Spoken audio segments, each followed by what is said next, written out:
Live from Houston, Texas, this is Big Ideas, Small Business with your hosts, Laura Camrath and Brian Gendron. And now, the music of Max Flynn. I'm starting to feel a little crazy again. I think right. it's time I start to pack my So here we are, Big Ideas, Small Business. Yeah, on a Wednesday this time. It is a Wednesday, 1:30. It's normally on a Tuesday. We do this live, and we bring guests. Oh, do we bring guests today? Oh, boy. Oh, do we bring guests?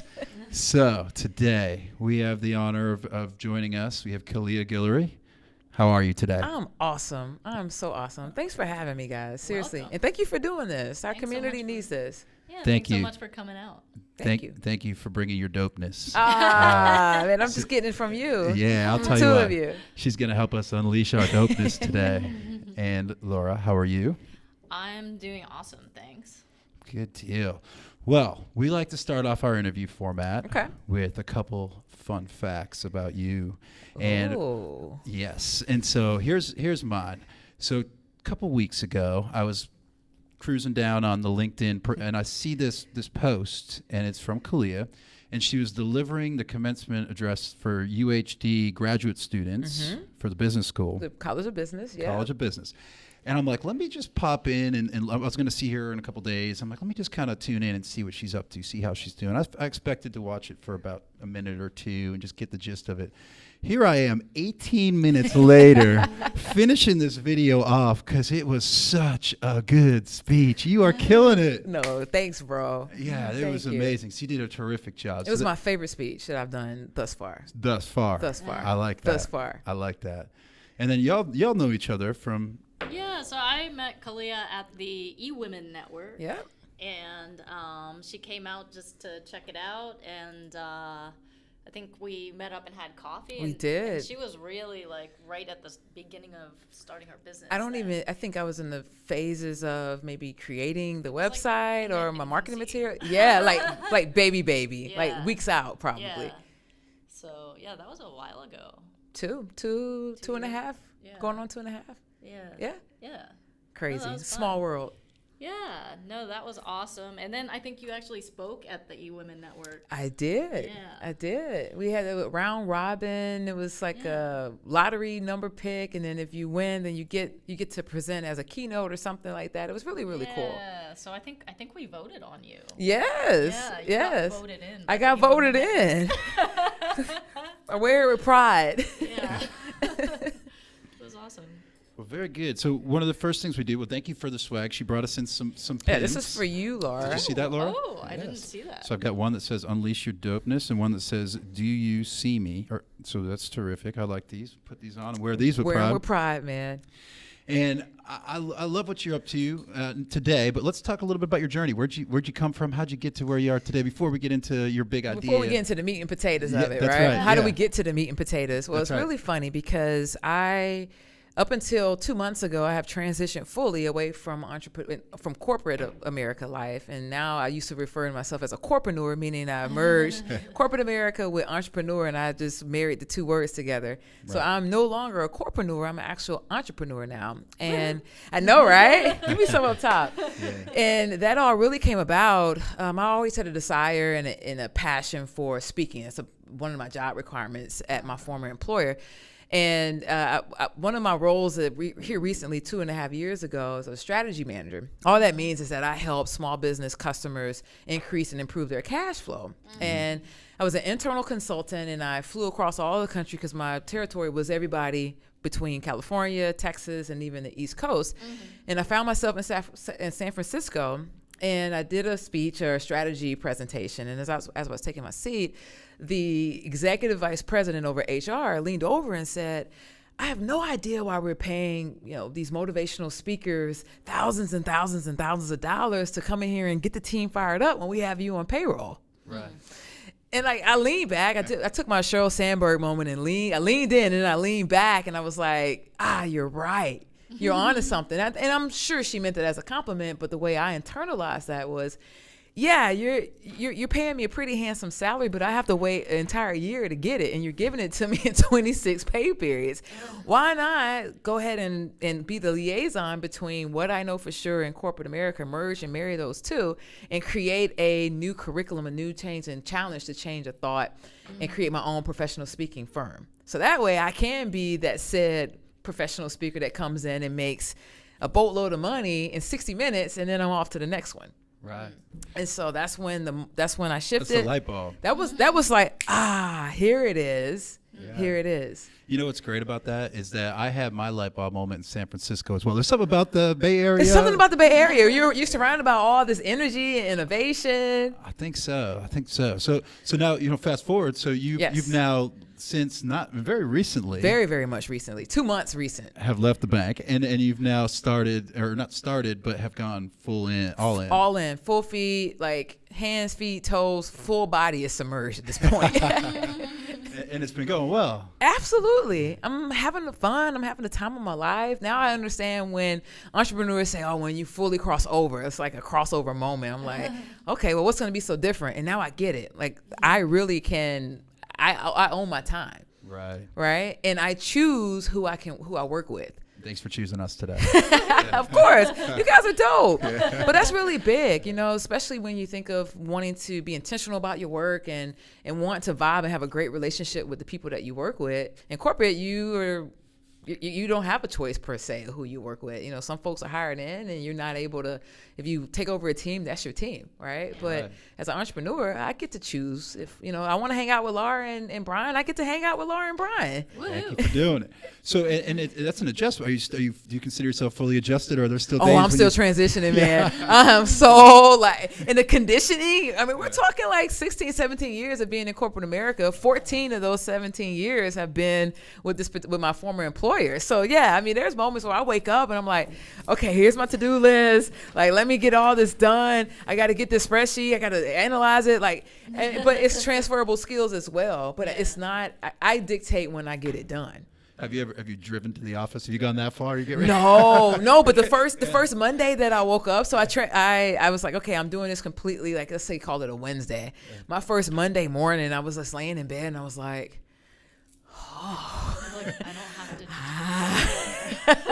well, and I worked from home, so I was used to that, but it was just not looking at my calendar and having a plethora of conference calls scheduled and having anxiety about all the stuff that I had to do and stuff that I wasn't necessarily passionate about, and not having that anymore. It's like, okay, well, the canvas is blank. What am I gonna do now?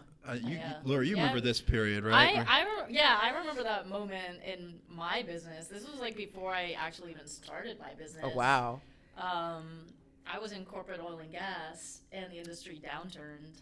And so this was 2009, 2010? I don't know. I'm looking for a time. I'm curious of your timeline. No, this was just like probably 15. Oh, 15. Okay. Yeah, probably okay. 15. And so along with like half the oil industry, I lost my job. And I was like, okay, I'm not doing that anymore. I was just like, but what am I going to do? Yeah. And it was just this blank slate where I was like, I came up with like 3 different viable options. And I was like, well, the thing that makes most sense is I should start a marketing business. And then I'm like, but I could do this and I could do that. And what if I, and just all the opportunity kind of was there in front of me. Totally. The infinite possibility is what's exciting, at least for me, is I don't necessarily have it all figured out, right? And I can be vulnerable in that space to give myself the permission to say, hey, some of this you're just going to learn as you go. But the good point is that you just got to get started. That's right. That's where we get caught up sometimes, is that we're chasing the perfection and we're not seeing the excellence along the way, and just realizing that, hey, I really don't want to be perfect. I just want to be excellent, and I'm cool with that. Because I give myself room to make mistakes in that. I think I'm an Infusionsoft certified partner, and one of the things that I'm like, they're on my list. Like, one of the things that Infusionsoft partners say all the time is version 1 is better than version none. I like that. I love that because, it's so true. It's like, not everything's going to be perfect. Just do something. Totally. Version 1, if you want to improve on it, then, version 2. I mean, and just being conditioned with the word mistakes, right? Like in corporate is a mistake, but I'm reprogramming my brain to say, hey, it's not a mistake, it's a learning opportunity. Oh yeah. Because I'm getting so much out of that moment. And had I not had it, then In sales, we talk about wins and learns, not wins and losses. wins and learns. Wins and learns. Yep. That's Yep. right. And so was this your, we like to talk about a big idea. So is this your big idea to take public speaking? Yes. And what you're doing with KLG and Company. Yes. And do that full time. Yes. And so no regrets, right? Zero. Like, okay, not we like looking that. back. Yeah. Like, this is it, baby. Like, this is going to work. And then just in the short time you've been doing it full time, what do you have? Are you vulnerable enough to share a mistake or two? Sure. Where do you want me to start? I don't know if we have enough time. I would say the biggest area of opportunity is switching my mindset, right? And going from overseeing $1 billion book of business to being responsible for 220 employees, and now I'm only responsible for myself and my own, like really, really small book of business. And the biggest area that I would say that I'm still working through, if in the spirit of being vulnerable in this moment, is self-care and the balance of really, truly taking the time to pause, because like I'm like a worker bee. Like I'll pull an all-nighter, I'll take a nap, and I'm like, oh, I'm tired, that sucked, but now look at what all I accomplished, right? And what I've come to realize is I've ran marathons, half marathons, and when you hit that wall, like you have got to get through it. But when you hit the wall mentally, it's tough to get that momentum back up. That's very smart. So one of the best questions I got when I first started my company was, what are you going to do about burnout? What are you going to do about it, right? And it. And it's hard because here's the deal. Look, you've got limited book of business, like you said. Yes. So you're the only one responsible for income is you. You got to hunt, baby. You gotta hunt. So it's hard to take breaks, but you've got to find that time. It's so critical. Unplug. I mean, we think from a society standpoint, right? We had two heroes, some would say, with Anthony Bourdain and Kate Spade. Yeah. But mental health is really, really important and is key. And now some corporations are even offering mental days. That's right. People can go and relax and recharge. But I mean, that's like the biggest area of opportunity for me. Now we're getting into your specialty. So I love this. So on her website, and this is my favorite. So she's a leadership and inclusion advocate. Yes. That's powerful. Thanks, man. Inclusion is one of my favorite things. So just a real quick sub story. The Playworks is one of the organizations I'm in, and it's all about getting kids to play on the playground. And one of the biggest things, right? Because there's so many good things that come out of that. There's the teamwork, the leadership, but certainly bullying and things go down when it comes to inclusion. Everybody gets involved with this program. Everybody, and it's not a matter of accepting who we are; it's celebrating who we are. And I think people have a problem with understanding the difference between the two. Oh, I accept you, Brian, or hey, Khaliah, I accept you for being a black woman. Right. Well, how do you accept me? Like, just celebrate me, right? Like, that's it. That's all we need to do there. So these are the types of topics that you touch on in your speaking. Right. So that's my differentiator. So people will challenge me and say, okay, well, there's 1 billion and one speakers out there in the world that focus on corporate. Well, for my differentiator is for everything I shared in my opening is I've already been there, done that. I had to turn over. I had to figure out, how am I going to close my back door? How am I going to develop my team? How am I going to make sure and inspire my team so that I create followership from a leadership standpoint? How are people going to want to work for me? I don't want people to have the Sunday blues thinking about everything they have to do on Monday morning. Right. I mean, I want to promote X amount of, my goals were so outside of products and services. At one point, my manager was like, what are you doing? I'm like, hey, it's my own little pilot, right? I'm doing my own little pilot. And I'm so happy I did, because not only did I promote a plethora of people under me, but I won sales and service awards because we did everything. It was outside the box. We removed the manufactured labels, and we really, truly, I embraced being my whole self everywhere, not just at work, not just in the community, but literally everywhere. And that started with me, in full transparency, coming out the closet. Right. And I think people fail to realize that, hey, the proverbial closet isn't exclusive just to LGBTQ. Right. It's for everybody. People who are veterans. You wouldn't believe, I had a guy that told me, I worked with this fella for a couple of years, had no idea he was a vet. And I'm thinking, like, we should have been honoring you these past 2 years. And he was like, well, I didn't want anyone to know because I'm afraid that people think I have PTSD, and then they'll think I'll come in here and just go crazy. So his closet is he's a veteran. He is military status, and some people it's religious freedoms, and for some other people, who is whatever you think is so unique about yourself. My goal and my differentiator is to help corporations leverage that, so people really truly, when they walk through the door, they're not checking their religious freedom, they're not checking their military status, they're not checking their sexual orientation, they're not checking any of these dimensions of diversity that is a part of their character, because we need all those dimensions to bring to the table so that we can have diverse in thought, we can have leadership, we can have performance, productivity. I mean, we come from an era of people think, oh, I'm just going to continue to spend millions and millions of dollars in training around products and services. Mm-hmm. You've done that for the past 20 years, mm-hmm. and you're not really moving the needle here, right? Like you're stagnant, you plateaued. Right. Why not do something different? People want to be connected to something bigger than they are, and you can create that by allowing them and inspiring a human-to-human connection. Mm-hmm. So simply put, I work with corporations to help them allow their team members to be who they are at work, and I teach them how to be human again. Wow. There's so many parallels to what we talked to JD about last week, right? So y'all got to get back. We have got, JD, shout out. If you're watching this, we have got to get together. Yeah, that's right.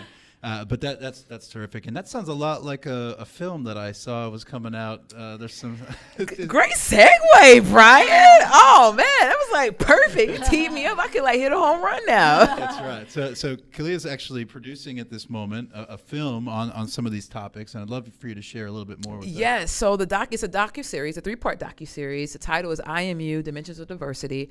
I created the documentary to do exactly what we just talked about. Is to inspire human-to-human connection, and allow us to embrace our uniqueness, and also identify misconceptions and unconscious biases that we have within ourselves.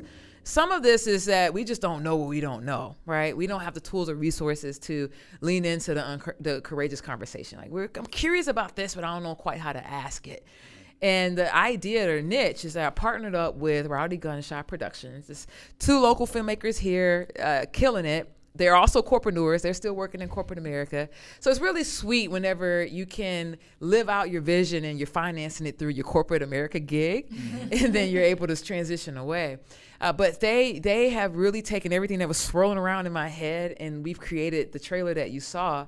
And niche is different. So you guys watch documentaries? Oh, yeah. So documentaries on diversity, you'll probably find, like Katie Couric just did one on sexual orientation, right? There's one on race. There's others on religious freedoms. What we've done is we combine all of those dimensions and put them into one part. So part 1 will attack all the proverbial sensitive topics that, from a corporate standpoint, that everyone in that building is talking about around the water cooler. Right. But no one in corporate wants to admit it. Oh, well, we don't want to talk about politics at work. We don't want to talk about religion at work. Well, we live in the most diverse city in the whole country.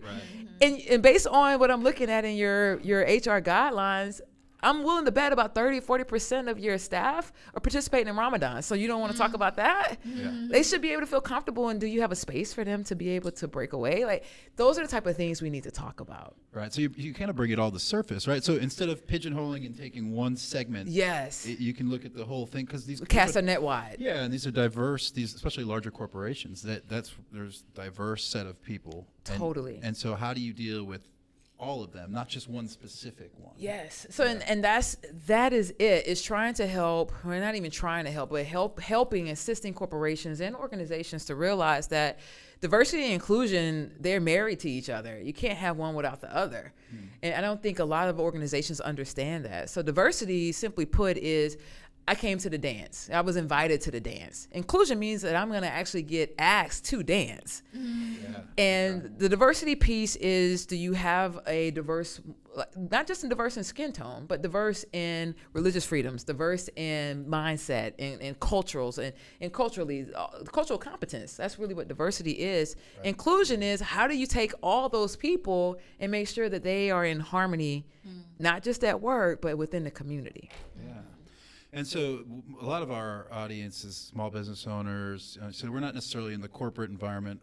What can we take away from some of these themes as we look to build out our staffs, or maybe even just work with diverse customers? And how can we? I would say it's the same. It's the same roadmap, right? Yeah. So the customer might be B2B or it might be B2G, but it's still the same. Everybody still wants the desired thing. Yeah. Even if we don't say it, but we all want to dwell in a harmonious community where we can feel comfortable raising our family and our children and not being afraid to be who we are out in public. Right. And I think that's the pivot. That's the pivot that's upon us, just not from a work standpoint, but just from a society standpoint. Yeah. When can we shift and pivot to have these type of conversations and it be okay? Because it's not a matter of changing your moral compass or changing your ideas on how the world is, but it's being able to tap into your psyche and say, oh, well, that makes sense to me now. Like, I can understand how that comes about. But what happens is that we don't have those conversations, so we draw our own conclusions, and then we all know where that leads us. Right. That makes a lot of sense. Yeah. Well, Laura, do you have any other thoughts as we close out on? Yeah, I mean, I love the message that you bring, and I think that it's great for organizations and companies, but definitely, I mean, it's great for entrepreneurs as well, and business and small business owners. But I think it's just great for the world in general. I mean, just people in general, and thinking about not just at work, but in your life overall. How can you be more inclusive? How can you think outside of yourself? Totally. And consider somebody else's situation, somebody else's life, and what's important to them. Totally. I mean, that's really it. You hit the nail on the head there, because that's what we all want, right? It's to show up as who I am. I mean, it took me 14 years at the same company through mergers, of course, but it took me half of that time to actually be courageous enough to actually say, okay, I'm showing up at 100%. This is who I am. I'm no longer playing the pronoun game. So were you? Let me ask you this. Yes. I've only known this Khaliah. So yes. were you at one time quiet? No. So I was. Well, no. So what I mean? So I've always, listen, man. Like ever since the first grade, like I could pull out some report cards that says she is enthusiastic and everything, but she's got a needs improvement because she's talking to everybody. She is disturbing everybody. Like you got to rein this kid in. Right. Always been that way, but from a corporate standpoint, I've always had the zeal for life, but I wasn't truly connected to my team because I was over the weekend, when you build in followership with your team, it's like, hey, what did you do? What did you guys go in and do? And I knew everything there was about my team, but it was this pocket of my life that I wasn't sharing with them because I was playing a pronoun game. They would say, well, what did you guys do for the weekend? Oh, we went over here. They had to work. Instead of just saying, oh, she and I, or she had to work, and then once that was done, then it was like, everything exploded. Productivity exploded. Performance exploded because I truly was showing up at 100%. That's really inspiring. Yeah, you felt disconnected with the work, with the work environment until you could fully be yourself. They were disconnected with me as well. That's right. Yeah. And then you see results. That's powerful. And it had nothing to do with a product or a service. That's right. I think. I was just gonna add that. I talk about personal branding a lot. And not only the branding of your company, but who are you as a yourself, person? yes. And how do you show up? And I think it's absolutely true that when you bring your 100%, it's not just yourself that you're benefiting, but you're benefiting everyone else as well. Because there's things that you bring from your personal experience, from who you are, that are gonna be assets to your team, or to your business, or to your customers. So yeah, I mean, I think just when we're holding back, we're not benefiting not only ourselves, but the whole community around us. It's selfish, right? Like if Brian is showing up at 100%, but I came to the door at 50%, that's not fair to him. Yeah. I should be at 100% so that he can get everything that's inside of me that he'll be able to go out and implement into the world. That's the right perspective. So one of the things we like to do is talk about, you can do one or the other or both. Okay. Technology that you use that you'd recommend to entrepreneurs, people out there? Man, this app saved my life. Oh, that's what I like to hear. All right. Because I do a lot of videos, right? Yeah. I believe in vlogging versus blogging because writing just really isn't my thing, but I can sit here and I can talk to a camera all day long. Yeah. But at the end of the day, I didn't have enough time in the day to do 20, 30, 50, 60 takes because I goofed. I shouldn't have said it that way. Uh-huh. This app, Big VU. Big VU. I think you can download it to test it out for like a free trial, but I think it's like $10 a month or something. Uh-huh. But for my vloggers out there, this app will save their life. I'm gonna tell you why. If you are doing your video from your phone, and you have, depending on what your orientation is, landscape or portrait, you can type in your script. And there's a teleprompter right there on your screen. All you have to do is read it. And they even, if you upgrade, you even get a section where you can input your lower third. Oh, wow. So it appears to be a very professional video that you literally shot, of course, from your phone, but using and leveraging their software so that you're more effective and your time management is going to go through the roof, because now I didn't have to hire someone to edit my videos anymore because I have a script. That's it. It's Big VU. How do you spell Big VU, all one word. BIG, V as in Victor, U as in University. Big VU. So check that out. I use teleprompter too, but I like piece together some free stuff on it, but it works. Yep. But this one's all consolidated into one. All into one, man. Turnkey. Good recommendation. And then the other thing we like to ask is reading along the way. Is there books that you've recommended or you recommend? Yes. So the 4 Agreements is always have been one of my favorites. It just kind of aligns with what we talked about today, is making sure that you're within agreement with yourself before you could be in agreement with someone else out in the world. It's by Miguel Ruiz. Podcasts, some people are like, I don't read anymore, I listen. Of course, shameless plug, Startup Masters is my actual shows for business owners and we're like full transparent. Like we did today, we talk about, hey, what made you vulnerable? Like, what was the peak? What was the valley like? How did you get out of that? That's right. And that's on iTunes, Stitcher, SoundCloud, you name it. Yeah. And then the last piece that I would say is Master of Scale. That's hosted by Reid Hoffman, guy who invented LinkedIn. He has his own podcast. I mean, he's got some phenomenal people on his show, and they talk about how to scale the right way, right? Because we always want to build it with the end in mind, but what do we have to do to get there? Right. Yeah. That's exactly right. So have the end game in mind. We talk about that all the time. So those links, all the links to that will be in the podcast notes. And then lastly, how do we find you? KOGpassion.com. That's where you can find me. The trailer for the docuseries that we spoke about briefly is also on my website. So please check it out. When's that come out? Man, it's done. The first part is screened, it's done. I self-funded it. I mean, it's ready. We're just now looking for sponsorship. So if anyone's interested in sponsoring that documentary, we just need a venue sponsor. That's it. The Houstonian Magazine has signed on to be our media sponsor. Oh, terrific. So they're going to help us promote and get the word out. And now it's just a matter of Iberia Bank is also a sponsor. So we just need one more sponsor to help us secure the venue. We get the money tomorrow. We can screen the thing next week. All right, so big idealists, you hear that out there? If we have one more sponsor. One more sponsor. Come on, please. Let's help Khaliah out. So I'm looking forward to that. And again, thank you for coming here and unleashing your dopeness on us. Oh, man, you guys unleashed it. I just fed off of your dopeness. We had so much fun. I can speak for both of us, I think. But no, it's so great to see you. Thanks good to see you as well. And this is just great stuff to think about. So awesome. I'm going to check out your trailer. Check out the trailer, and I'd love to hear your feedback. Okay. All right, and thank you all for joining us. Now get out there and close some business. See you later. Thanks for watching. Peace. Central Texas rain's the strongest drink I found. Thank you for listening to Big Ideas, Small Business. Follow us at BISB Media and visit our website at www.bisbmedia.com.